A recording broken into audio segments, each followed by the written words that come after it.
Guys দেখো godown পুরো খালি। শুভ ভালো আছো?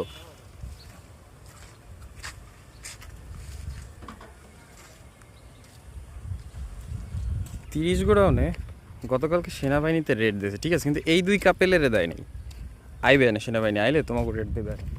তো গাইস কী অবস্থা, কেমন আছো তোমরা? আমি আজকে একটা ব্লগ নিয়ে আসছি যে গতকালকে আমাদের 30 গোডাউনে পুলিশ, পুলিশ না, সেনাবাহিনীতে রেড দিয়েছে। কাপেল যাদের পাইবে তাদেরই ধরবে। তো এই জন্য পুরো 30 গোডাউন ফাঁকা। 30 গোডাউনের একটা সিটও কোনো মানুষ নাই। তো ভাই গোডাউনে কোনো সিট নাই। আর যে সেলফি রোড আপনারা যা চেনেন, নতুনে হয়েছে, এই সেলফি রোডও কোনো কাপেল নাই, কারণ কালকের ওই কাহিনীর পরইতে কেউ আয় না। কিন্তু এই দুই কাপেল এগো কি কেউ ধরবে না? এগো এরা মানে দিনে দুপুরে কি করতেছে গাইস? আর আপনাদের এই নিউজটা জানাই দিই, গতকালকে কিন্তু এরকম একটা কাহিনী হয়ে গেছে, তো আপনারাও একটু সাবধানে থাকবেন, ঠিক আছে? তো আজকে এতটুকুই, টাটা।